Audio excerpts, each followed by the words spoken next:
All right. So fantastic to have everyone here. Though, for those who have joined already, and I will be leading the session.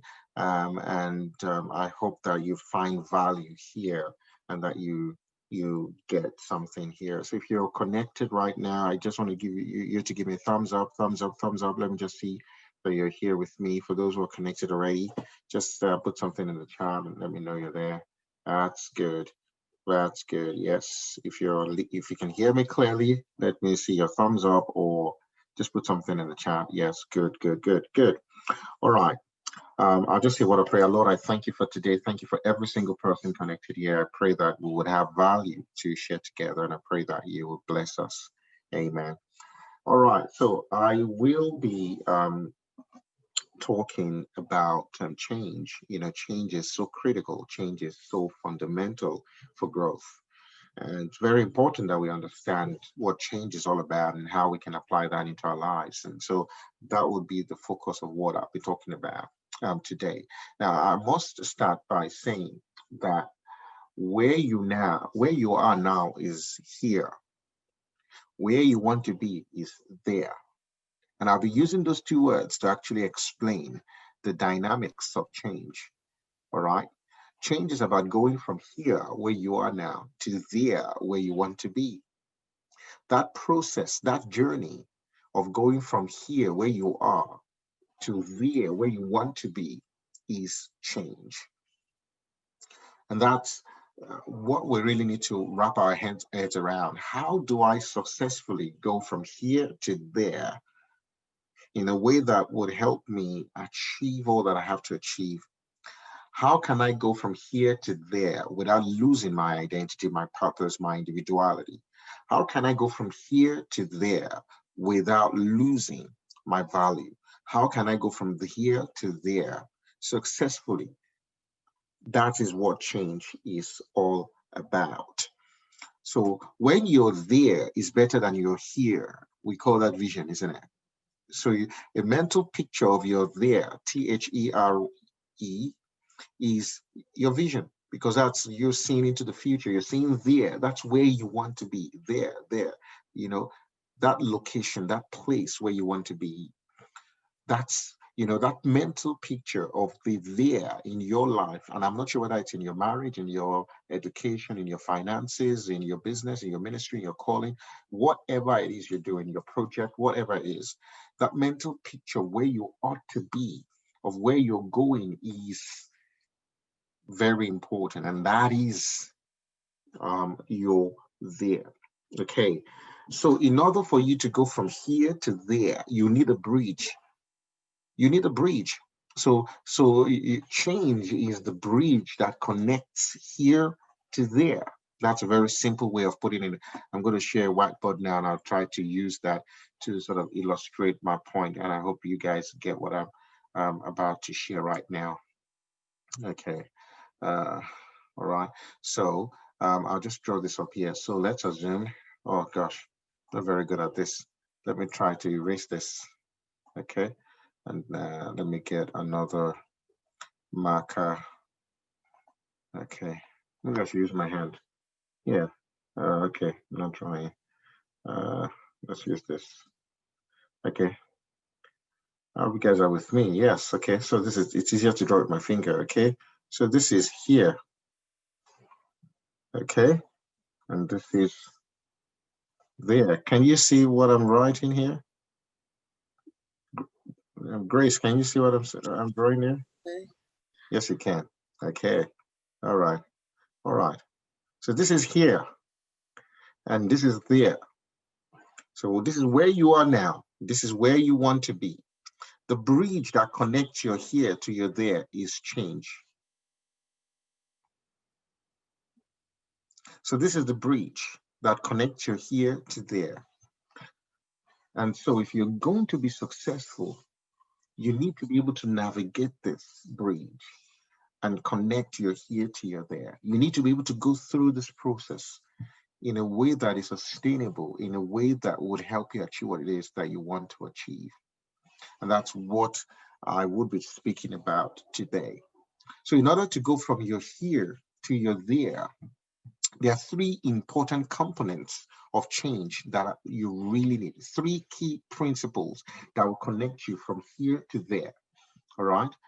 The first thing is clarity. The second thing is alignment. And the third thing is time. And I'm going to explain all of that very quickly. So there are three key principles, three key components of change that will help you navigate this or build this bridge. You need to build a bridge between your here, where you are now, and the there, where you want to be. But in order to successfully transition from here to there, you need to build that bridge. In order to build that bridge, there are three important things that are very important that you really need to put in place. Okay, now I will clear this off now so that we can um, use this again. All right. All right. Now, there are three things that are very important, and I will talk about them very quickly. Okay. So, clarity, alignment, and time. Clarity, alignment, and time. Clarity. I start with clarity. Clarity is very important. Clarity speaks to your ability to see you're there. You see, the reason why a lot of people are stuck here is because they cannot see there. The reason why a lot of people are stuck here is because they cannot see there. The reason why a lot of people are stuck here in their careers is because they cannot see there where they ought to be. A lot of people start. I remember when I started my training as a specialist, we had a few of our colleagues at the time who had left specialist training to go into general practice. And because the pathway to general practice is shorter, it's faster, it's quicker, and you can start earning good money very quickly. Some of my colleagues were earning a lot more money, 2, 3, 4, 5 times what we were earning as trainees. And I remember there was a certain time that I had that strong pull because one of my friends, is a Filipino guy, we're together, we're both trainees. Within a few months of leaving the job, he bought a Q7, Audi Q7. Whoa. And I was just stuck with my Subaru Liberty, and I remember that I was just, very enticed, and I felt like, I had to, leave. I want to go and, do something. I want to make money. I don't think I'm interested in doing night shifts and running around and everything. I don't want this. And I remember I spoke to my direct supervisor at the time that I want to drop out of this specialist training so I can become a general practitioner. Of course, my only interest at the time was money. I thought, you know what, I'll make my money. I'll work 8 to 5 every day and play golf on weekends, and that'll be it. But he told me, he said, "Nee, no, you can't do that. You're so bright. You can achieve this. You can." And those words just brought back, removed the fog that had blocked my vision of the there. That fog was dispelled, and very quickly I just focused again. I regained my focus. I could picture again the future, where I was going. And that was what kept me. Every night shift, every difficult moment, every tough boss, every tough supervisor, every report I had to do, every exam I had to go through, every stress I had to go through, the sleepless nights and all the difficult patients and all the difficult moments, I kept that before me. And that was what was motivating me. That just kept me going. That just kept me going. You see, if you have no clarity about your there, you are not going to successfully build that bridge. You see, if you're going to build the bridge from here to there, you really need to see what there is. You need to have a bit of clarity about what there is. If there is no clarity about there, you cannot live here. If there's no clarity about your destination, you cannot live where you are at the moment. And as I said earlier on, many people are stuck. Many people will not move from where they are now because they cannot see where they're going, because they don't have that picture in their minds of where they're going, because they cannot put it together. It looks too difficult, too complex, too big. It's so hard for them to be able to put it together and comprehend it. They just give up on their dreams. They give up on their hopes. They give up on everything because they just can't picture it. They can't see it happening. Remember that your future is already in the past. Your future has already been settled in the past. And until you are able to bring that realization, bring that future into the present, to see where you're going from where you are, you will not be able to live into it. Like someone said, it's only the future that you can picture that you will feature. It's only the future that you can picture that you will feature. If you can't picture it, you can't feature in it. And so that's very important. If you're going to build a bridge between you're here, I'll draw it again for those who just joined, and you're there, all right? If you're going to build that bridge between here, all right, and there, you need to be able to see there. If you're here, all right, you want to, transverse from here to there. You need that bridge, which is change. All right, change is that bridge that takes you there. But before you can build this bridge of change, you need to be able to see. You need to be able to see. It's very important to see. You need to have clarity about where you're going. The story of this woman reminds me, about clarity. Florence Chadwick was a long distance English swimmer. She decided one day to swim across the English Channel from England to France. And this was kilometers of cold, chilling, cold water. In the early hours of the morning, she embarked on this as a marathon swimmer. She swam for hours. She kept swimming. And, in this kind of environment, when people want to break records, they have support staff, they have doctors, they have their family members in the boat next to them. So next to her was a boat with her mom and a physician and all that, and they kept encouraging her, keep going, keep going, keep going, keep going. She kept going, she kept going, she kept going, but she could not see the end. And I'm almost saying, you're almost there, you're almost there. Every time she lifted her head above the water, she would hear, you're almost there, you're almost there. But she could not picture the end. All she could see was thick fog on a cold winter morning in England. And she kept going, she kept going. And, when she could not stand it anymore, she said the cold temperature was like stabbing knives all through her body. Her body was near frozen. She was hurting. She was in pain. She couldn't swing one more time. She couldn't swing one more time, swing one more time, swing one more time. She gave up. She stopped swimming because she could not see the end. When she got out of the water and got into the boat, she realized she was just a few meters away from the finish line. After swimming for hours, she was just a few meters away from the finish line before she gave up. She was so close before she gave up. Why did she give up? Because she could not see the end. She could not see clearly the end line. All she could see was fog. Let me tell you, she decided a few months later to repeat this feat and to do it again. And this time around, she had a picture where she was going. She was able to do it, accomplish it. She became the first woman to swim across the English Channel. She was able to do it the second time because now she had created a mental picture of what the finish was. And she could just push through. She felt, if I can swim one more time, if I can swing one more time, one more time, one more swing of my arm, one more swing of my arm, I will get there. You need to be able to have a clear picture where you're going so that you can endure. You can endure hardness. You can endure the challenge. You can endure the pain. You can endure the hurt. And you can endure whatever comes your way because it's not going to be easy. You see, clarity about your destination will keep you on track.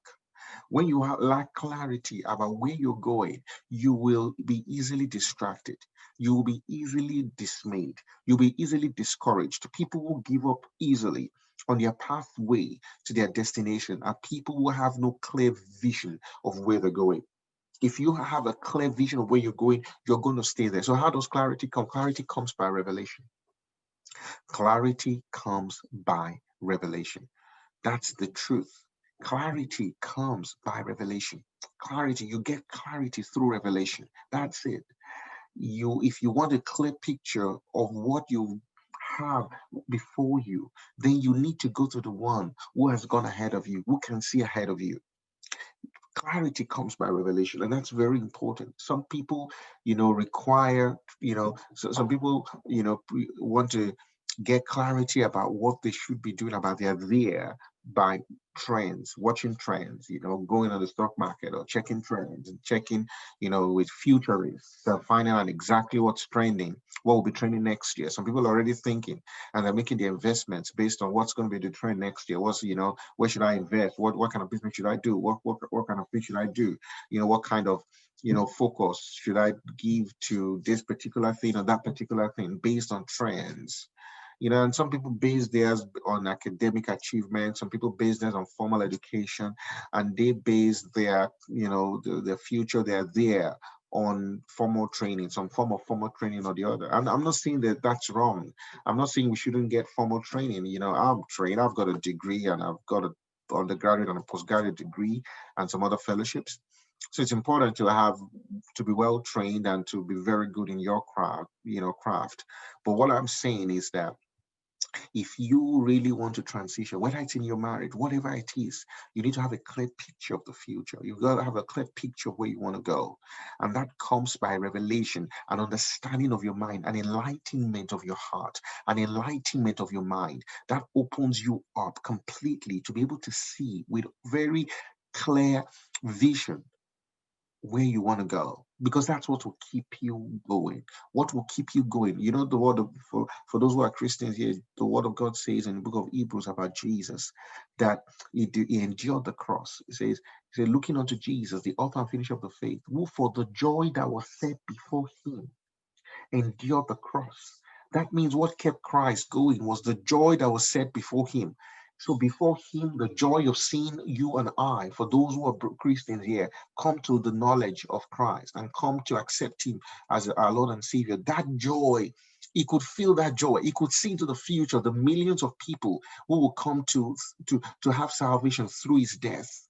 He could see it already. He could see that what he was doing was going to be transgenerational, that even more than 2,000 years after his death, that decision that he made, that ministry of 3.5 years, changed generations. So he says that for the joy that was set before him, he endured the cross. He was going to go from his own here to there. He despised the shame. And now he's seated in glory. He was only able to get there to sit in glory by keeping his eyes on the prize and looking at the joy that was set before him, and looking at the joy that was set before him, and looking at the joy that was set before him. If you keep your eyes on the prize and you keep your eyes on the there, you would avoid distraction. You know what a distraction is? A distraction is an attraction that wants to take away your attention from your main attention. Should I repeat that? A distraction is an attraction that wants to take away your attention or your focus from your real attention, from your real attention, or from your real focus, or from your real purpose, or from your vision. So a distraction is anything else that attracts you, all right? And distractions are attractions. They look appealing, they look important. A lot of people are not here now, even though they've registered, because they're distracted and they may be doing good things. But there's a difference between doing good things and doing the right thing. There are a lot of good things that are very good, but they're distractions. There are a lot of good things that are very noble, but they're distractions. There are a lot of good things that look valuable, but they're distractions. There are a lot of conversations and relationships that look good on the outside, but they're distractions. They take away from us. They reduce us. They take our focus away from what is important. Distractions. So distractions are disguised as attractions to take away our focus, our attention from our vision, from our goal. So the first thing when we talk about clarity is, first of all, you need to see where you're going. You need to see you're there. But then when you see you're there, you need to maintain focus on you're there. Because if you do not maintain focus on you're there are many attractions that would want to take away your focus from that goal. And they're very urgent.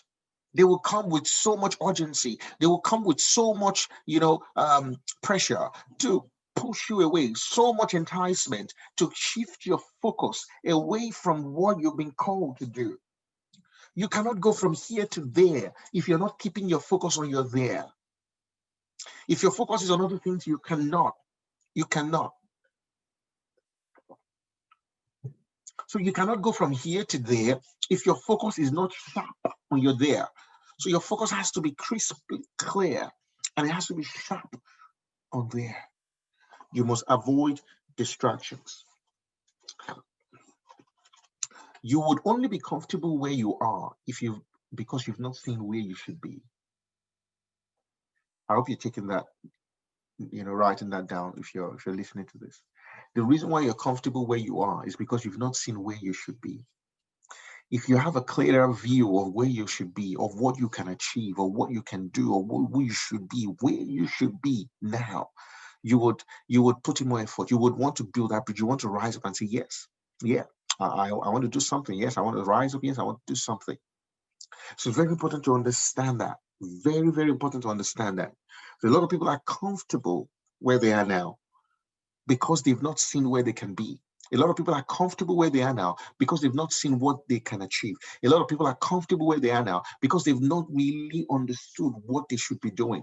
If you only see what you can do, I had once heard of the story of a man who was trying to play the piano. He tried playing the piano, but he couldn't play the piano. He struggled to play the piano. It was just a struggle. He just couldn't achieve it.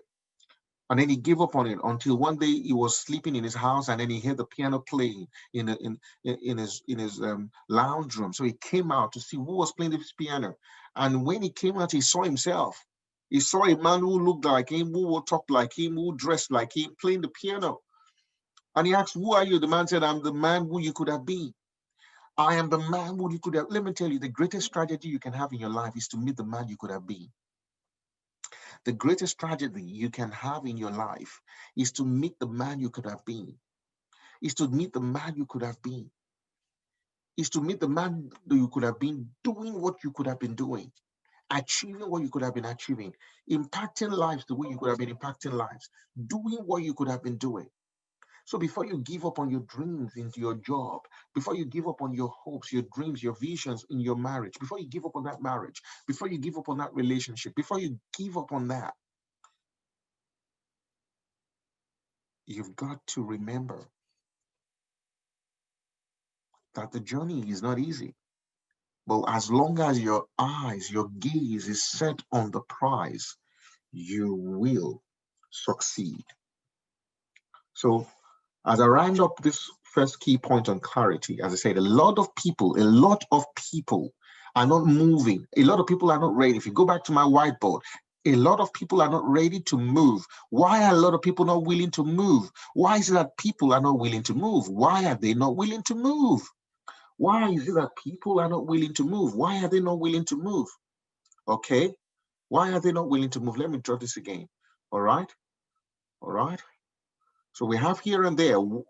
As I said, for those who just joined, change is the bridge between here and there. Okay, let me just clean this up again. All right.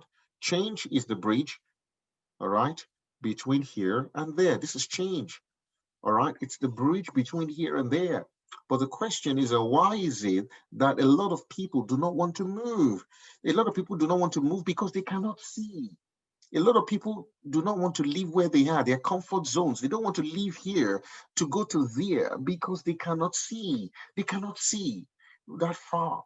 A lot of things have blocked their vision. Okay, the fogs of life, the pressures of life, the distractions of life block their vision from seeing. So they cannot build this bridge. They cannot build this bridge. They cannot invest in the relationships, the time, the energy to build this bridge that would take them from here to there because they cannot see. If only you can see, if only this man sees, if only you can see what you can achieve or where you can go, if only you can see where you can go, then you would make up your mind to move. Then you will actually take up that position. Then you actually take that step to move. But a lot of people cannot see, so they stay where they are. They're comfortable. They have a salary job, they've got your family, and they're comfortable. Are you just happy to be comfortable where you are, settling down where you are? The reason why you're not moving, the reason why you're settling for an average life, a mediocre life, and you know that you're not fulfilling your purpose. You know you're not doing what you should be doing. You know you can do better, but you are not doing anything about it. The reason why you're comfortable where you are is because you've not seen where you should be. It's because you've not seen if you see the glory, if you see even just a snippet, if God shows you just a snippet of where you can be, you will never be comfortable where you are now. If you know what you can be achieving now, what you can be doing now, you will pack your bags and say, no, I want to move. I want to do something. Just a story for those who are Christians. Again, I use that example because I am a believer of the Temple of Solomon. When the Temple of Solomon was built, at the time, the when the Temple of Solomon was built at the time, the old men were crying, but the young men were so enthused and they were so happy and delighted, and they were praising and singing and they were rejoicing. They threw a party. The young men were happy because the Temple of Solomon had been burnt down and broken and dilapidated for years was rebuilt.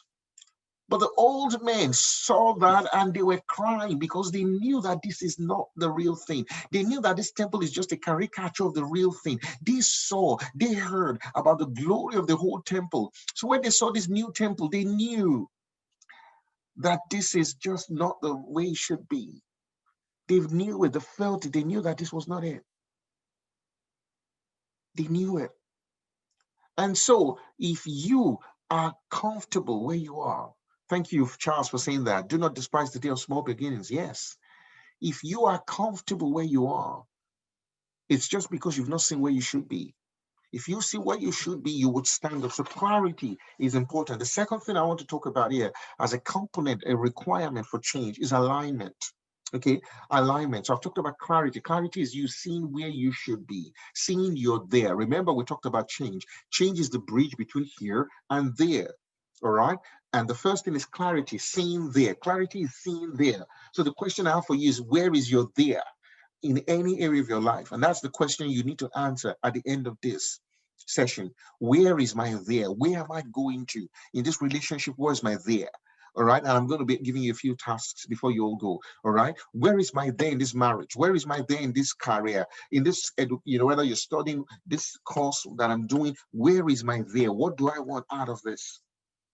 The second thing is alignment. Alignment is having a daily routine that is in line with your vision. So it's one thing to have clarity about your vision or about your there. The next thing is to align yourself and develop a daily routine that will be in line with your vision. Alignment is having a daily routine, doing something every day or doing different things every day that are consistent with the vision. When I was in first year of medical school, I heard this in an orientation program. Someone said the future, the secret of your future is hidden in your daily routine. The secret of your future is hidden in your daily routine. That's alignment. Successful people do daily what unsuccessful people do once in a while. And I remember that when I was in school, that those that read every day, when it comes to exam time, they flourish, they do well. They don't have to work as hard as those who read during exam time. So if you want to read a whole material 2 weeks before an exam, you know how you get crashed. You know how you have sleepless nights and how you stress yourself and how you're worried because you've not put in the hard yards weeks or months before. So the secret of your future is hidden in your daily routine. Successful people do every day what unsuccessful people do just once in a while. Alignment is developing a routine on a daily basis that would help you, keep you in line with the vision that you have, that will keep you in line with the there. So you got to be to align yourself with that. Now, one thing about alignment is that it's intentional. Alignment is intentional. Why is it intentional? It requires a lot of self-discipline. Alignment is intentional, it is deliberate, it is conscious, it is voluntary. You see, a lot of us just put our lives on autopilot and say, well, as long as I'm on the bridge of change, as long as I'm on the way, it's going to happen. No, it doesn't happen that way. Change will never happen spontaneously. If you look at my screen, a lot of people just start this journey and say, yeah, well, once I'm here and I'm going to get there. No. If you're going to successfully navigate change and go through this bridge of change from here to there, you have to be intentional. You have to be deliberate. You have to be conscious of what you're doing. You have to be deliberate about it. You've got to be intentional about creating a routine that will deliver you whatever you want. You have to create a routine that will help you maneuver this process until you get to your destination.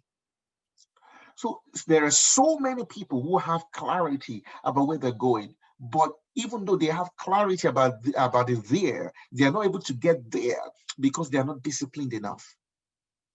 They come for programs like this, they get a bit of motivation. Listen, motivation will get you going, but it's discipline that will get you growing. Did you hear that? Motivation will get you going, but it's discipline that will get you growing. So I see a lot of people who jump from one motivational speaker to another. They go from one program to another, and they just get chat for 1 week and then they go, but they don't last. They don't last because they've not built a system, a structure of discipline, a habit. How do you build habit? By little, little acts. Little, little acts become habits. By doing something repetitively, you rewire your brain. You rewire your brain. You rewire your brain in a way that would get you accustomed to that thing. And that's why bad habits die hard. Bad habits die hard because they are wired in your brain. And I know what I'm talking about because I studied the brain. Bad habits die hard because they are wired in your brain. And that's just the way you do the mannerism. So you see the way I speak now, a lot of that is being due to my exposure, my experiences, the people I've worked with. And you can see some of my gestures, all of those things, they're part of my communication, but they're all hardwired. And if they are inappropriate, if my gestures are inappropriate, I have to learn and teach myself to keep my hands down and make eye contact and do a lot of all those things. Those things, you have to train yourself to do those things. So alignment with your vision, alignment requires discipline. Alignment is not natural. Alignment will not come just naturally. Growth is not natural. Growth is intentional. When we're talking about growth, we're talking about you rising to fulfill your potential and crossing from here to there. If you're going to cross from here to there, you are not going to do that without a lot of self-discipline, because the natural order is for you to be where you are. The natural order is for you to be where you are. You're not growing. You're not growing in your knowledge and understanding of your world. You're not impacting other people's lives. You're achieving things, yes.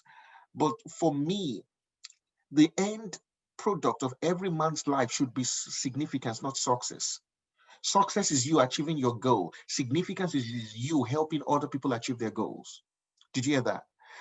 So a lot of people focus on success. Yes, success is you achieving your goals, and you can be where you are achieving your goals, but that's not enough.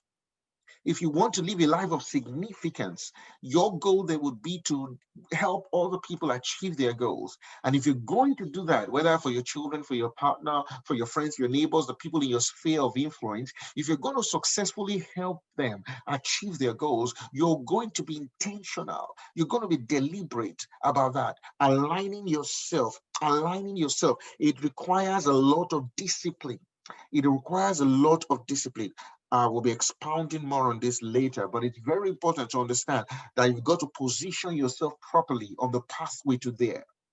You've got to position yourself properly on the pathway to there. The third component of change. After I was talking about three components of change that will take you from here to there. I've talked about clarity of there. Clarity is you seeing your there. All right. Where is my there? All right. I've talked about alignment. Alignment is your daily routine, your behaviors, your values, all the things you incorporate into your life to keep you going.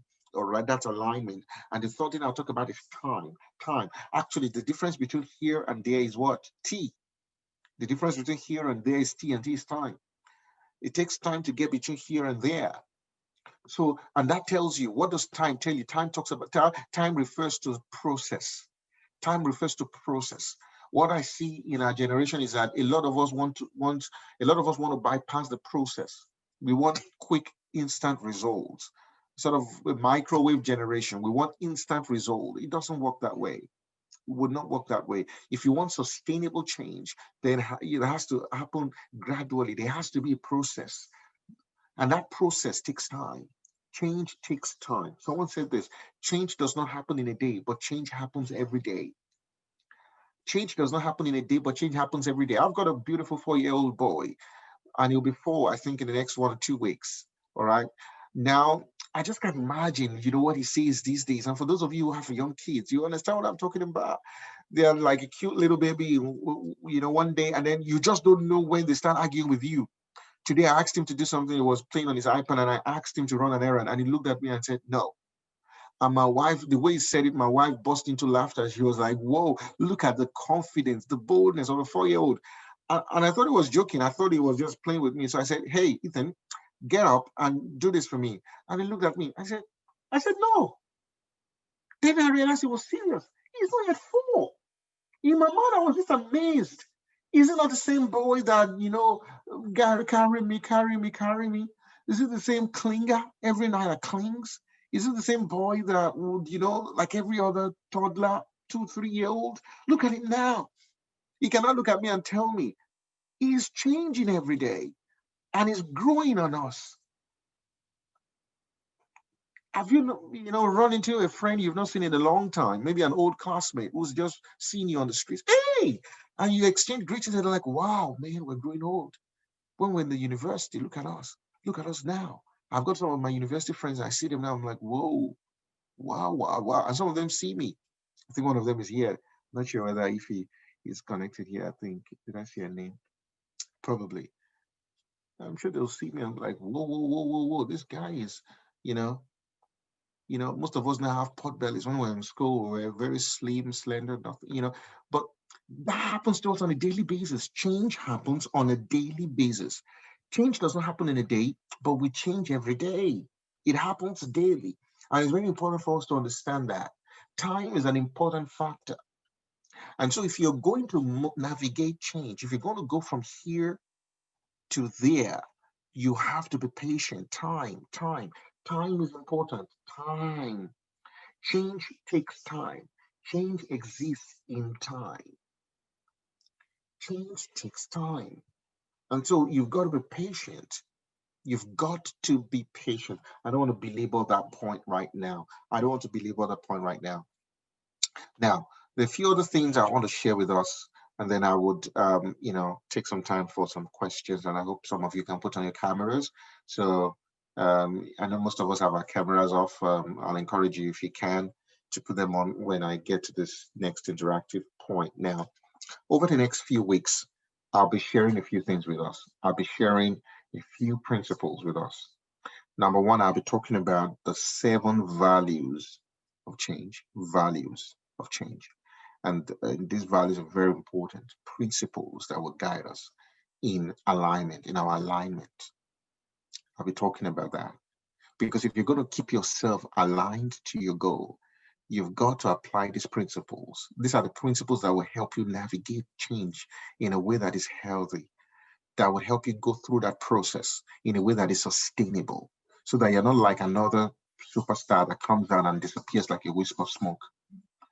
All right. You want to have influence that is lasting, that is transgenerational, then you want to apply these principles. All right. And we'll be sharing that in the next few weeks. So please, I'll encourage you. We had, many more registrants today, but unfortunately, some of them, I know I got a few messages from people who were not sure about the time. So we'll probably send a reminder to everyone about the time, blah, blah, blah. But for today, I want to make this just very clear to you all that if you're going to move from here to there, you need clarity, you need alignment, all right? And it takes time. Very, very important, all right? And I said in the coming weeks, I'll be talking about the 7 values of change. Today, I will talk about one of those values, okay? And that's a positive approach. A positive approach. A positive approach. I heard this a long time ago, I think when I was still in uni, that a positive approach to life will eradicate reproach from your life. I know that that's someone playing with words. I don't think that positive approach really eradicates reproach. And being a scientist myself, sometimes you want to analyze things. I'm also a natural skeptic. I'm a skeptic in the sense that I often don't just accept any truth. Any idea that I hear, I don't treat any idea with disdain, and yet I don't accept any idea like any gullible person. Have you been, when you're in meetings and you hear someone say something and you, oh, whoa, wow. No, I'm not like that. I'm not overexcited about any new word, and I don't treat any idea with disdain. I analyze it properly. So when I heard that, I thought, yeah, a positive approach to life will eradicate reproach, not necessarily, but what I think it does is that a positive approach to a problem may not solve that problem, but what it does is that it releases the creative powers of your mind to be able to analyze properly. When you have a positive approach to a problem, you can see the options properly. There is no way you'll be able to see the options for solution when your approach is negative, when you already have accepted defeat. I'm not giving you motivational stuff. That's not who I am. Or I am not another motivation speaker. Come here, I'm a change agent. Okay, so I'm not giving you motivation stuff here. I'm giving you real life experience. That when you're stuck, and there's no way you will be stuck. I've been stuck, and I know there will still be situations where I'll be in a tight corner. The only way out of tight corners is you seeing an open door. When you don't have a positive approach, when you're in a difficult situation, you cannot see the open door. The open door could be the person next to you. The open door could be the person talking to you. The open door could be your even your spouse. A lot of us have open doors of opportunities, but our eyes are closed to them because our approach, we feel so rejected, we feel so down and disappointed. When we're facing difficult situations, we are defeated already mentally. And when you're defeated mentally, and when you're defeated emotionally, when you're defeated spiritually, there's no way you can lift yourself up. You can't see the provision that has been made available. The provision is there, the opportunity is there, the solution is there, but you can't appreciate the solution. So a positive approach to any situation creates opportunities. Now, not necessarily create those opportunities, actually, it opens your eyes to those opportunities. Because as I said before, and I've said this before, that the only thing that is qualified to be called a problem is anything that has a solution. Let me rephrase it. Nothing is qualified to be called a problem if it does not have a solution. Nothing is qualified to be called a problem if it does not have a solution. Nothing. So whatever situation you're going through right now, if it's a difficult situation, it's not a problem if there is no solution to it.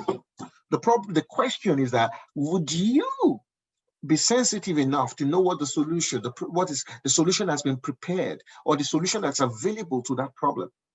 If your eyes are closed and you can't see and you can't perceive and you're not sensitive enough, you will run into trouble.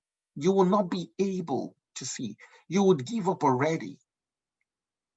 I share with you this story. I think, it's in my upcoming book, Navigating Change, the story. I attended a wedding, actually. I was invited to a wedding of a couple close to us at the time. And it was a wedding reception. At that time, I just gotten an opportunity to go to South Africa for an exchange program in surgery. But I couldn't afford traveling to South Africa. I could not afford it. But the opportunity was the University of Stellenbosch in Cape Town had taken me. And so they gave me this offer, but I needed money to travel. I didn't have money. No, I didn't have money to travel. So I went for this wedding. And they introduced the chairman of the reception of the wedding, who happened to be the CEO of a big insurance company. This is in Nigeria. And so, and I realized that he had one or two police guards or policemen or people like, the way Nigeria is, you got this, you're a CEO, you have 2 or 3 police officers around you. So this man he stood up, and my eyes were fixated on him. I don't know why. He stood up and wanted to go to the bathroom. I saw him walk that way. So I felt, I better go. So I went to the bathroom. So he went in there. I went in with him. The police, his people, the security, they stood outside. So I entered, and then he finished before me. As he stepped out, I stepped out, and I just approached him and I said, "Excuse me, sir." And the security wanted to push me. We said, "No, let him talk." I said, "Excuse me, sir. I'm a 500 level, or I'm a 50-year medical student. I've got an opportunity to do an exchange program in South Africa, but I do not have enough funds. Please, can you help?" I'm telling you, I don't know how I got that confidence or whatever, but I just expressed it to him there and there. And he just looked at me and said, "Wow, it's impressive." And I can't remember, we had exchanged 1 or 2 words, and then he asked me to come to his office the next day, the next working day, which was a Monday. And that was the first time in my life that I held 100 US dollar notes. I was there in his office. He went to his safe, brought out this bale of $100 notes. I was like, "Oh, wow, where did this man get this from?" And he just counted money to me. He didn't sign a check. He didn't sign any transfer. $100 bills, US. I was even scared to walk out of his office. I was like, "Oh, I hope they don't kidnap me, or somebody does not kidnap me or cut off my arm or cut off my leg," where it was. I just make sure I see it somewhere. That way, if you're going to take this money away, you're going to kill me. I'm telling you, that's how I got to South Africa. A man who I was speaking to for the first time ever, I just approached him boldly, and I just, said that, okay. But you know what? When I was in that difficult situation, throughout that reception, up till now, do you know that the only bit of that reception I remember was standing from my seat, going to the toilet, meeting this man, and asking him boldly for help and getting that positive response. I have no clue about what else happened on that day. All right. Now, what I'm saying is that when your attitude to a problem is positivity, positivity, positivity, you're more likely to unleash, to open up opportunities. Opportunities, how did I see that as an opportunity to approach a man? Do you understand what I'm saying? It's when you have, because I just felt in my heart I was going to go. I was just believing, my attitude was that I'm going. Yes.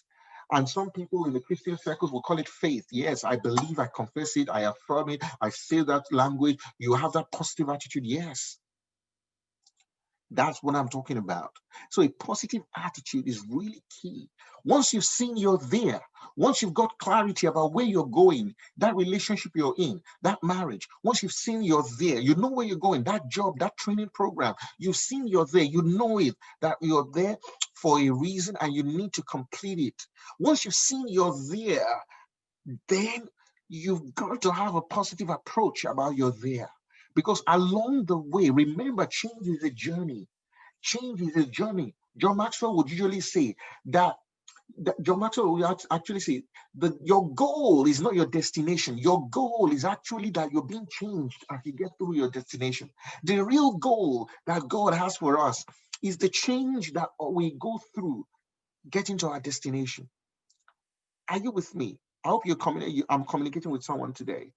You see, true success is not what you've achieved, but true success is the change that you go through in achieving what you've achieved. What you've achieved.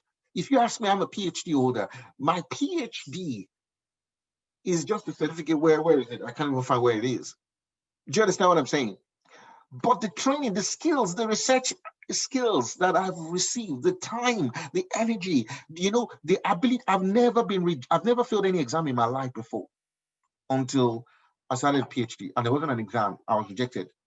I wrote a paper, spent 3 months on a paper that was peer reviewed and rejected. They didn't even say major revisions. They didn't even ask for major revisions. They didn't even say, get more data. They just said, no, not suitable. And it was not even an international journal, an Australian journal, like a national journal.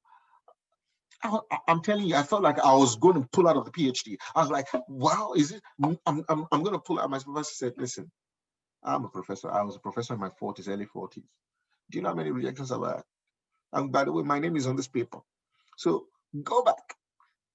That's after I'd recruited about 250 patients. My work was a clinical work. So I was doing research on human beings. And to get human beings, to consent them and to test them, I will stay over till the evening and I will use my money to pay for taxis to get these people. And some people will treat you like trash, but you smile because you really want them. You want their hands, you want their limbs, you want to test them. That's what I was doing. I had to go back to do more and more work. And then this time around, I wrote again. I wrote again to a better paper, and I got it. I got it. Do you know what? That now opened my eyes to see, okay, if I'm going to get a paper through successfully, now I know what to do. I got better. I got better. Every failure made me stronger. Every failure taught me how to do that better. I hope I'm communicating with someone here. So having a positive approach is key if you're going to navigate change, if you're going to go through from where you are now, you're here to you're there. That's what we're talking about. I'm coming back to this whiteboard. From you're here to you're there.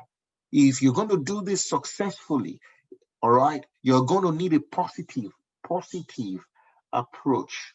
A positive approach is key. A positive approach is key. We've talked about clarity. You need clarity. You need to see where you are. We're talking the components. We've talked about alignment, aligning yourself. We talked about time. And I'm now introducing you to 7 values.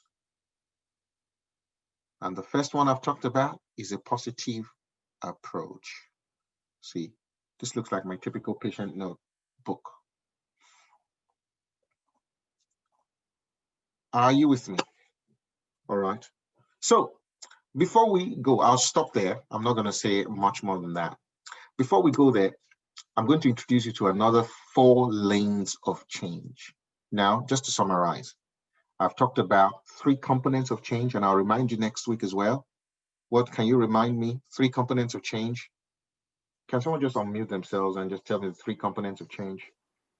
It's clarity, alignment, and time. Clarity, alignment, and time. Beautiful. That's great. Now, I've also introduced 7 values, okay, 7 principles of change. I've just told you the first one, which is what? A positive approach. A positive approach. Okay, beautiful. Thank you so much, Charles. Now, I'm going to talk about very quickly the last one, 4 lanes of change. 4 lanes of change. And we're going to take all of this, as we go on. But today we'll concentrate on the first one. Okay, and that is start. So what these are the 4 lanes of change. The change, remember, change is a bridge. Are you with me? Change is a bridge between you're here and you're there. It's a bridge, but it's a highway, it's an expressway. It's made up of 4 lanes. All right. Lane 1, start. Lane 2, stop.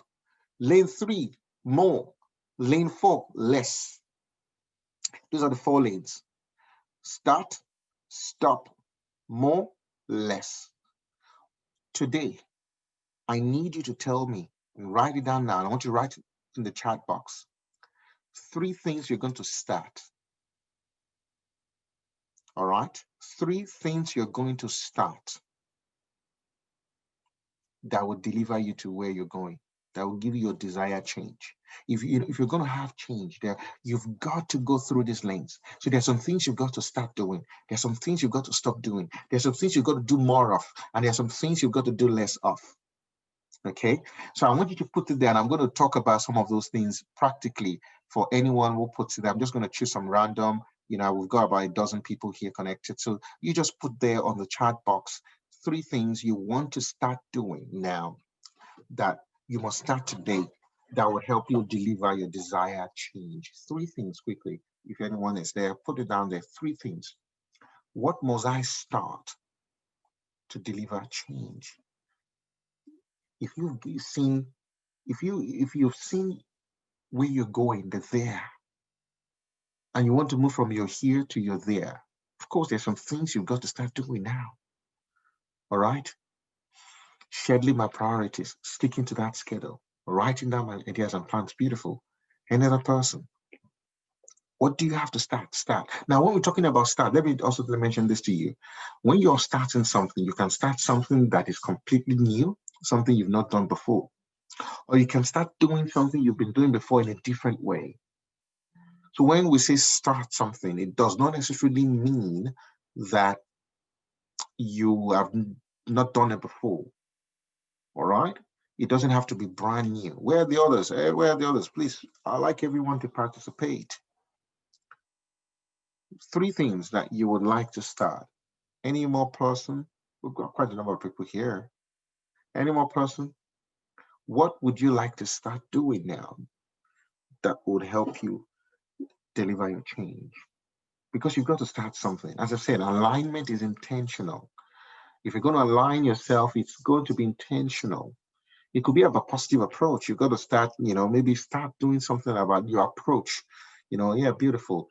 Having a positive approach, keeping focused on my goal, being bold on taking chances. Yes, reading and researching on my dream to identify the daily routine I need to incorporate. That's really good. Creating daily plans. Yes, daily plan, a daily structure. You have to be intentional about your daily skill. I think I'm seeing it over and over again. Finishing the courses I signed up to, yes. Learning about running a business, staying focused on 1 and 2. Beautiful. You see, you need to be intentional. You need to be disciplined and focused and, and deliberate. I'll use those words: intentional, deliberate, conscious, voluntary, determined.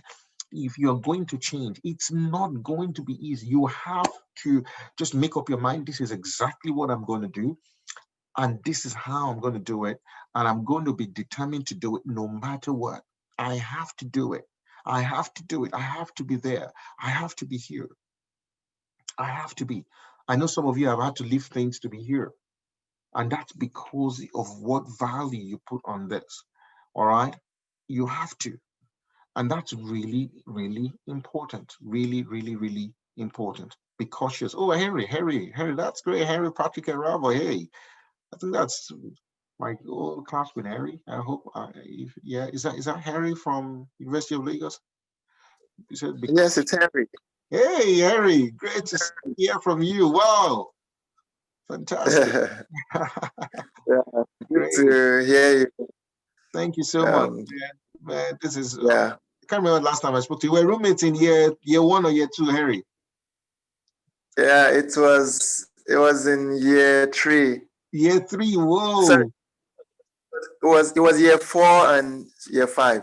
wow. Year four, yes. That's my old roommate. Wow, we've not spoken in a long time. Great to speak to you. You said, be cautious, be goal oriented, follow my intuition. Good. Julius said, start. Being focused, determined towards my purpose, doing more readings and research, be cautious. Almost a change my daily routine, stay disciplined with my routine, write down my vision. Tiffany said, wake up earlier. Good. Then you have to sleep early too. And all those night calls and Bible studies, hey, we'll fix that. Have daily goals, switch off my phone during the day to minimize distractions. Yes. Master said, overcoming the fear of taking the risk, maintaining consistency, focusing on the vision. Now you've written this down. Now make sure you write it down in your own journal. I've got my own journal here. I've got my own, and I've got multiple journals like this, where I write things down. You've got to write things down. Remember, if you're going to move from where you are to where you need to be, you've got to start. When I decided to move to Australia, and this is also written in my book, Navigating Change, because that book is actually about my life story. Um, I share this with you and I'll tell you about, just to illustrate starting something. I was in a mentor's house, the man who actually paid my school fees. I went to his house that weekend on and I think I was an intern. So I think it was during my internship, just the early stages of my internship. I went to his house and I saw a documentary on BBC about Australia. It was a 1 hour commercial, like a documentary. Um, it was paid by the Australian government because they needed doctors. That was the first time ever. Like I've never heard about Australia, like Australia in that light before. At the time, let me tell you, at that time I had an admission to King's College in London. I had an admission to University College London for neuroscience. I was a genius at getting all the schools getting admissions. I remember those days when I was an intern. A lot of our colleagues, yeah, I knew all the schools. I knew all the scholarships. I knew everything. Whether it's come, I was like, and so many people will come to me and I'll tell them this scholarship, that scholarship, this is what to do, this is what to do. I couldn't afford any of those. The King's College one, the UCL, different schools. I got admissions either for public health or for different things, but I couldn't get scholarship. I even attended different interviews, but I wasn't successful. So when I heard about this Australian thing, I was like, this is fascinating. And so I got to work the next day, which was a Monday. Walking into the hospital, the first thing I saw on the notice board was one Professor John Hamilton from the University of Newcastle. Professor John Hamilton from the University of Newcastle coming to deliver a lecture. I was like, whoa. So I got to work, and my boss, who is a professor of cardiology now in pediatric cardiology, Professor Koruma, she called me and said after the ward round that, sorry, Nee, we've got a professor from Australia who is actually giving a speech today. I'm his buddy. I'm taking him around, but he wants to speak to a cohort of interns. Can you just get a few of your colleagues so that I can speak to them? I was like, whoa, whoa, whoa, God, what's happening here? Yesterday, I was watching this Australian documentary, getting to work, seeing this poster, getting to my boss, and having this conversation. So, and I knew that I knew something was up there. I knew that I wanted to leave the country at the time. I knew that I needed to go somewhere. So that afternoon, I got a few of my colleagues, about 7 or 8 of us. We sat in Professor Koroma's office with this man, Professor John Hamilton. He interviewed us about our internship experience, gave us some tips, and we closed. Before we closed, he said we should take a picture. He had a camera. He took a picture with all of us. Everybody stepped down, including myself. And then God just told me to go back. And I went back and I thanked him again. And I got a business card. That business card changed my life. Are you with me? I turned back to say thank you. I got a business card from him. I didn't ask for a business card. I went back to thank him, and he said, have my business card. That evening, I sent him a thank you email again. And he replied me. 1 or 2 weeks later, I opened my email. And what did I get in my email? It was an email from Professor John Hamilton telling me about his wonderful experience in Nigeria and sending me a copy of the photograph we took together. That photograph changed my life because he never believed I would come to Australia. When I asked him about Australia, I said, Australia is good, come over. He never. When I was here and I was stuck, I came on a tourist visa, and I'll tell you the story later, maybe in the next few weeks. And I was stuck, and I had nowhere else to go. And I sent him an email. The only way he could remember me was because I attached the photograph he sent. Are you with me? I attached that photograph because apparently while he was in Nigeria, he met so many people. He wouldn't have known it was me. It was just a yahoo.com email address. He would have thought one of those Nigerian scammers. But when he saw my photograph, and I said, I'm the second from the left with my skinny neck. I had a skinny neck those days with one horrible tie. It was a color riot, man. It was church shirt with pattern tie. Like, I don't know how I managed to wear this. Sometimes I think about those days, I'm like, man, I had no fashion sense, really. I think it was my roommate's tie I just put on there, you know. Honestly, that picture changed everything. I just say, you know what? Thank God I obeyed, and thank God I took that step and I started something. I just started. I just decided so you know what I did after I got that email? I just went to enroll. I knew that God was telling me to come to Australia. I didn't have enough money. I just went. And I'll tell you about how, in fact, I'll mention this now. The day around that time, my father was very sick. So my father later passed away in the same hospital, Luth, in Lagos. The week my father died was the week I paid for my Australian exams. And the money that I used to pay for my Australian exams was the money my father was supposed to have, was the money that we were supposed to use to pay for his operation. Is that he had multiple operations. He was having an operation on Monday or Tuesday. He died on a Sunday. And on a Tuesday, 2 days after he died, I took that money. I didn't return it. It was a loan. I spent it on my Australian exams. I just wanted to start. I just knew, okay, I'm going to start that process.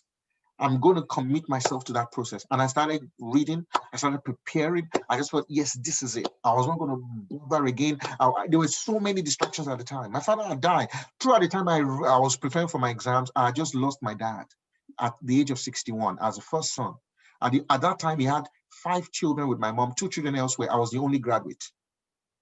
Out of the 5 children my father had from my mom, and then he had left us while I was in medical school. My father was not around. He came back during my internship. My father only came back to my life when I started my internship. And the short time we had together, he was unwell. Are you with me? And here I was with all these responsibilities. But then I just didn't allow that to bother me. I just felt, I'm going to have a positive approach. I know I just want to get out of this. So I'm going to start something. I'm not going to wait and mourn and be weeping and crying and looking for sympathy. The same week my father died, before the burial, I paid for my Australian exams. I started reading. On the way to the burial, I was reading because I was like, yes, I can't just sit down and be, I've got to take, within 2 months of his death, January, yes, less than 2 months up to my father's death, I was in Australia. Less than 2 months after his death, he died on November 2nd. So this year is the 12th year anniversary of my father's passing. And by February next year, it'll be 12 years since I came to Australia. Came here February 2nd. My father died November 2nd. February 2nd, the following 2 months, I was here in Australia. 2 months. I was determined. My visa came, bam, bam, bam. Everything, because I was just so determined. There was just so much energy and I didn't have the money. My flight came, oh God, don't me, I'm going too far now beyond the time. My flight came. Do you know that someone paid for my flight to come to Australia? Just in 1 or 2 weeks, it's in my book. All of these things I wrote in my book. 1 or 2 weeks before I flew down here, That's the biggest gift I've ever received, but it was only enough to get me South African Airways, where I spent about 20 hours in Johannesburg, because that's the cheapest flight. I almost died 20 hours. And I had, you know what I had? I came with 500 Australian dollars, which I borrowed from two friends. I went to, one of those cafes in the airport, and I bought something which I couldn't eat. They called it one fancy name. I thought it was something I could eat. 50 US dollars. I killed myself, 50 US dollars. Couldn't eat it. The only comfort I had was that I was reading all through. I was just reading. I was there 20 hours. I was just consuming and reading and reading and reading and reading, because I knew I had an exam 1 week, 2 or 3 days later. So, or less than a week after I arrived, I had to do my licensing exams. So guys, you got to start something. You got to start something. You can't hear all of this, be part of this conversation, and just go back to what you're doing. You've got to start something. What is God putting in your heart? You got to start it now. What are those new things? Those things you put down there? You got to start. Write that vision down. Start planning your time. Have a schedule. Be disciplined. Start something. Because if you're going to change, you've got to start some things. Next week, we'll look at stop, and we'll look at the other ones as the week goes by. Start, stop, more, less. We're going to focus on those things. And next week, I'll also talk more about the principles. Today, I've talked about the positive approach. So today, I basically give an introduction to why you need change, which is the bridge between here and there. And I talked about the components of change. I talked about the values of change, which I've introduced, the principles of change, and I only picked one of them, positive approach, and I'm going to be talking about the other 6 over the next few weeks. And I also talked about the 4 lanes, which are sort of the practical ways which you've got to move. So you've got to start some things. There are some things in your life you've got to stop. So next week, you're going to be telling me 3 things you're going to stop in your life. You don't need more than 3 things. The 3 things you've written today, if you start them, and then next week you stop those 3 things, and then the following week you do more of those 3 things, and then the other week, the last week, you do less of those things, I can assure you in no time you'll be where you should be. All right, I'll stop there now. Any questions? I actually prefer to see more of your faces, actually, if you guys don't mind putting on your cameras, for those who have cameras. If you have a question you want to ask.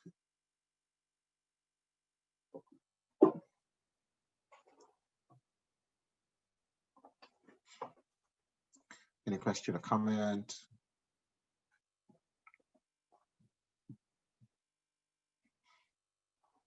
Is there anything in the chat? Some people, I'm not sure.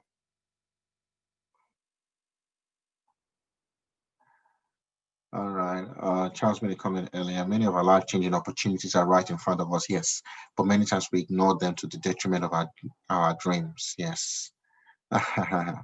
Yes, there probably were other posters and other things on TV that day. Absolutely, absolutely. But when you see, so someone I was listening to a webinar some time ago where someone was saying that, do you know that when you start thinking of a car, you want to buy a car. If you think of a car that you want to buy this car, every time you walk out, drive out, or you go out, you see that car. Has that happened to you? Every time, you see that car. It's a normal process. There's a biological explanation for that, actually. So it doesn't have to be spiritual. Some people over spiritualize things. Yeah, you want to marry a lady and then you start dreaming of her. That's normal. I'm a pastor. You don't have to tell me, oh, pastor, I dreamt about this lady. I don't, you can't, I'm not usually carried away by dreams. If you really desire her, you will dream about her. That's physiological. Maybe one day I'll talk about the physiology of normal dreams. All right. If a lot of people understand that, it would make a lot of sense. So is there a question that, is it dangerous or bad to start more? I'm not sure whether they meant 3 more things. Well, there's no formula for these things. I just chose that number arbitrarily. Or said more than 3 things. Well, I just chose that number arbitrarily. I just felt, let's just focus on 3 things that you can start. So at the end of this day, you can write that down, because that's what the whole point of this is, for you to be able to do something. Okay. And that's why I just chose that. If you think you're capable of doing more, that's fine. But I think from my point of view, you should just, even if it's one thing, what can I start now that is in line? And that's, I've laid the foundation that you have to see where you're going clearly. You have to have clarity about your there. If you don't have clarity about your there, there's no point going anywhere, and that's where it starts from. Okay. All right. And I'm not a purpose preacher. I don't, I'm not going to be teaching you how to know your purpose or where you're going, blah, blah, blah. That's you.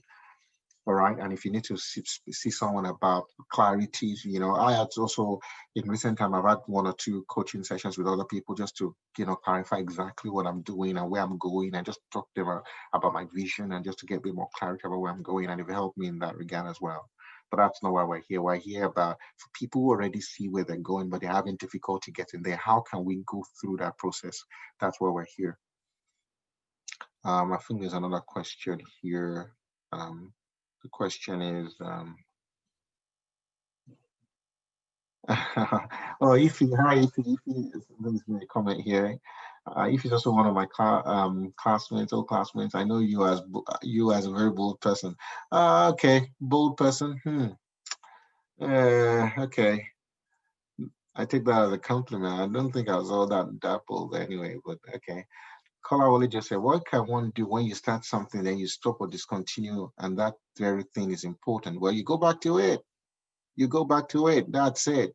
If you started something, you started it, and it's important. You know that it would help deliver you to your destination. You got to go back to it. You've got to. And it goes back to your discipline, having a daily routine. You've got to have a daily routine. There was a time when I first got to Australia, I knew I had to read every day. Why? Because when I came to Australia, as a doctor in Nigeria, all I learned was malaria, tuberculosis, HIV, and running to the blood bank, carrying blood samples or to the pathology lab, like errand boys. That was all I did for 1 year as an intern. But when I got here, all the diseases they had was like crazy stuff I've never had before. Things we read in textbooks was now like real. All those tests that were like in textbook, you would only see them in the exam. Now they're like real on a daily basis. So I have to read every day. I read every day. If I show you my library and my bookcase lower down here, and I'll show you notebooks for the last 12 years. I write. So anytime I read out, some people, they read textbooks and they just read. I don't do that. Everything I read, I put in my own language.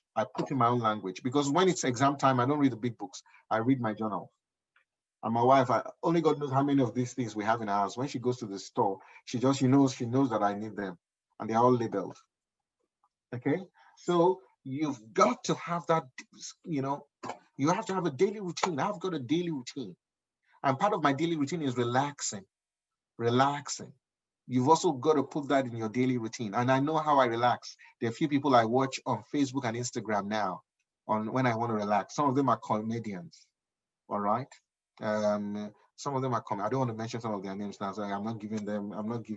So yeah, but yeah, you got to find. I plan that. I go there and I watch it and I laugh, and that's part of my routine. You're going to have a routine, and you have to stick to it. All right. If you're going to learn something new, have a routine. That's important. Remember, the secret of your future is hidden in your daily routine. If you want to start something, the only way you will not give it up is by doing it consistently, even when you don't feel like doing it. By doing it consistently, it will become a part of you, and then it will be easier. Can you tell me how you were able to be that way? Because that's my biggest setback. Me, I know you're a very, very bold person. Can you tell me how I can be bold and take risk? And I know that's one of my, how can you be bold? I think everyone's personality is a bit different. Some people are just naturally withdrawn and shy, all right? But you've got to find a balance. Now, not everyone can do what I'm doing now, or not everyone can stand before people and do all kinds of stuff. No, we're all different. We're wired differently. For example, if I got my wife is one of the sweetest people ever. If I got my wife here now, she will just she will be like, no, she doesn't want the limelight. My wife cannot, she doesn't want a camera in her face, although she has to sometimes. All right. But that's just because we're wired differently. But there are many times I just like to be like my wife. I just like to be quiet. I just like to be in the background. But it's not just, that's just not the way I'm wired. We're all wired differently. So even for people who are not naturally extrovertish or people who are not naturally out there, very boisterous and very bold personalities, you still need to be able to express yourself and ask boldly because you never know what you get when you ask. I'm telling you the truth. I remember when I first came to Australia and I didn't have a lot of money. You know, you go to a store and you will see $50 on on an item, and you think, you know, oh well, that's a white man's land. They put the price there because where we came from, when you see 50, when they say $50, you say 40. You know, and then they say, oh no, no, no, 40, you say 30. Here they put $50, that's $50, no argument. Oh, who told you so? I learned the secret. I learned the secret that you could actually bargain. I learned the secret you could actually bargain. And in some stores, I learned those stores where I could actually bargain. And I'm telling you the truth, I'm not shy to say that, you know, I would go there and I would say, you know what, yes, I know this is, talk to your manager. Talk to your manager. I want a discount. There's nothing wrong about having a discount. And you know, there are some places where I get a no. I remember there was a place where I wanted a discount. I asked for a discount. And, you know, she was blah, blah, blah, blah, blah. She didn't know that I was, you know, boxed up. And I think I bought thousands of dollars worth of stuff. They were the ones saying, no, no, no, we're going to give you a special discount. We're going to give you a special sale, blah, blah, blah. So uh, what I'm saying is that you have to find a way to be able to ask and, you know, ask for help, ask. And I'm not sure whether there's any sort of training that is required for that really, other than just to have your goal set before you, you know where you're going. If you know where you're going and somebody can help you get there, then ask them. You know, a colleague at work or maybe a senior colleague, maybe you need some coaching, some mentoring, some guidance, ask. If you cannot face them face to, you know, ask them face to face, then send an email. The worst you can ever get is a no. The worst you can ever get is a no. So just keep asking. And I've learned that principle, you know, that people will reject you at times. I've been rejected before. When I was applying for a position, one of the teaching hospital where I work now, I was rejected 3 times as a registrar. Yeah, twice as a registrar, or twice as a trainer. When I was doing my training, I applied to the hospital twice. They rejected me, but the third time they accepted me, and even to a higher position. So I tell people, and even for example, being I also pastor in the church, I tell people where you've been rejected before, go there again, knock on the door. Walt Disney was rejected, 303 bank applications, 303 bank applications for Mickey Mouse. When Walt Disney started, he was rejected over and over again, but he learned to ask and ask again. So you've got to dig deep within you and find ways to connect to people. It may be the way you approach them. It may be, one of the ways I connect with people a lot is in conferences. So if, for example, if you're a professional, go for conferences, because it's a lot easier, because when you're in conferences and you're in meetings, people are more relaxed, especially in the dinners. Let me share with you this very quick one, if he's still there.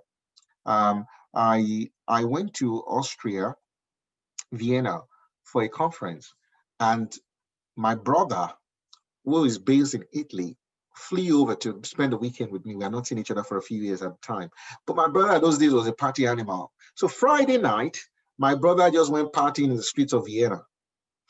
I don't know when he came back to the hotel room, because we shared the same hotel room. I don't know when my brother came back. All I knew was that Saturday morning, he was wrecked. I'm sure he had a lot to drink.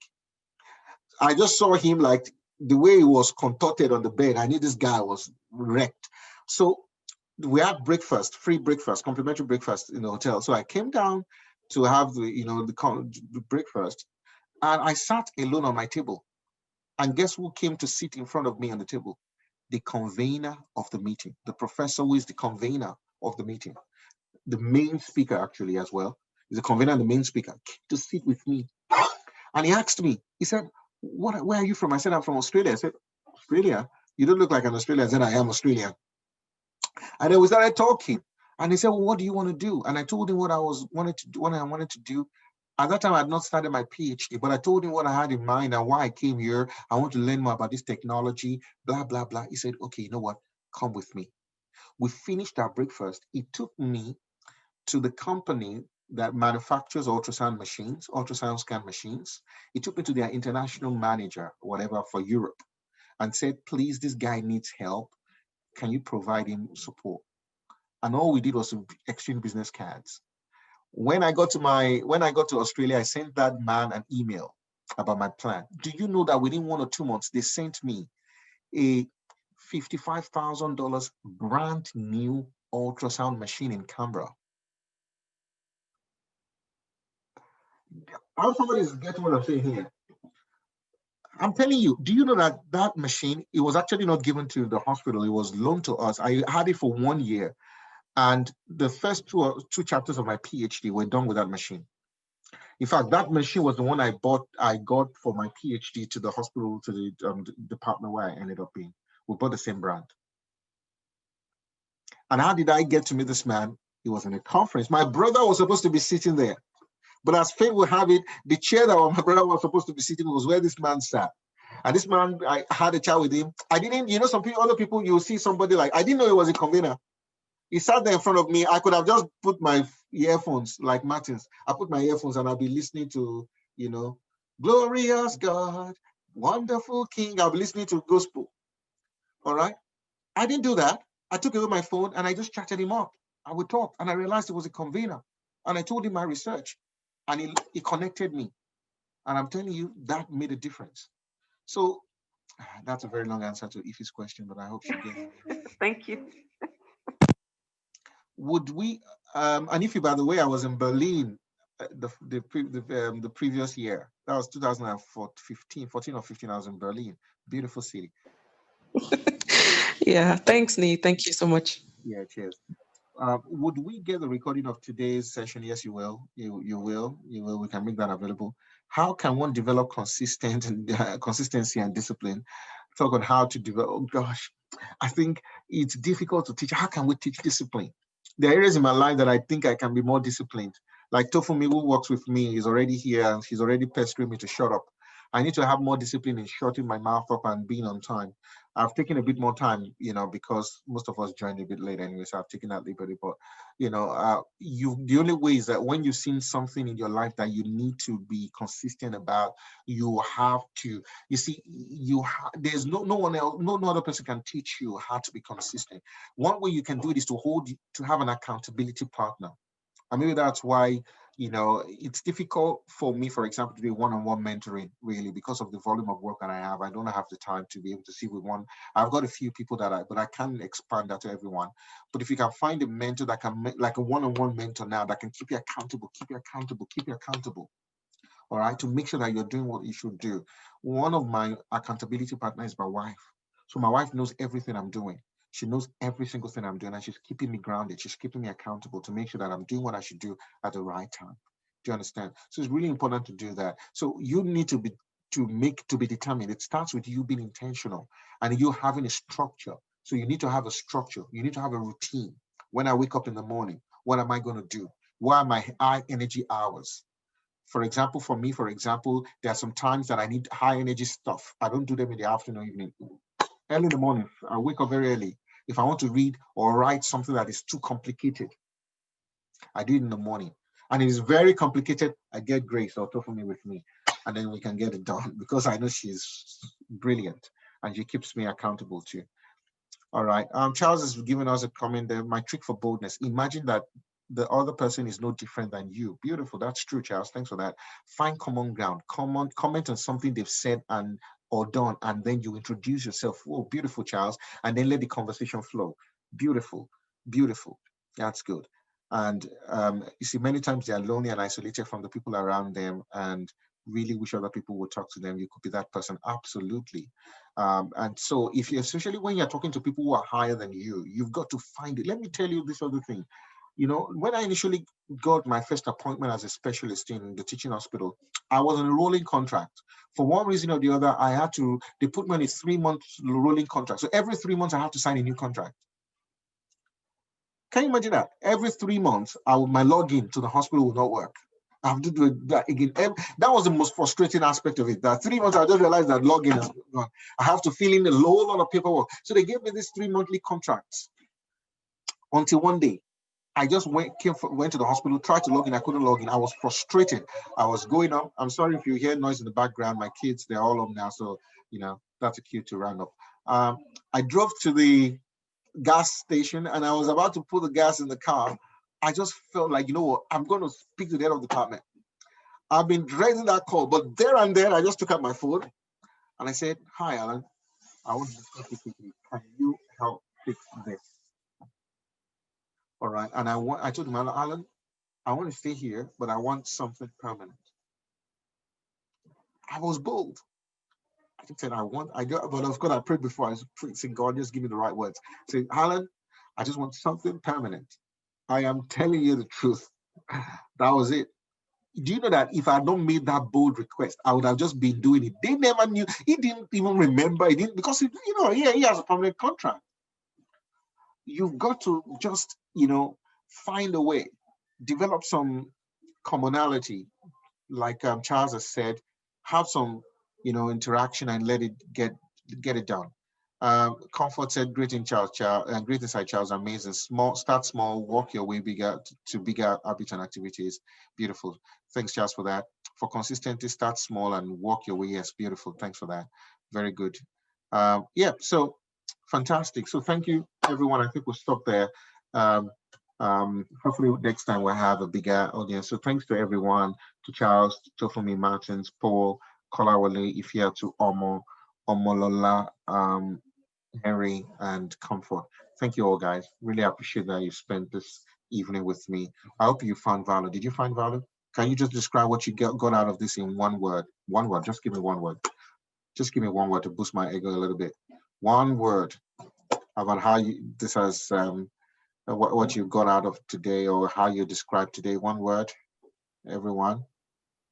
Practical, enlightening, value, amazing, sensational. That's a phrase, but I take that. Fantastic, paradigm shifting. Wow, that's a big one. All righty, beautiful, beautiful, beautiful. So I hope you've gotten value, and I wish you the very best. So next week, please. The registration link is still going to be open, so please, guys, send it to your friends. We should have more people than this. Hey, we had 67 people register and only 11 or 13 showed up. Hey, that's a little bit of a downer, but that's okay. We'll keep swinging. All righty. God bless you guys. All right. So I'll see you again next week. Cheers.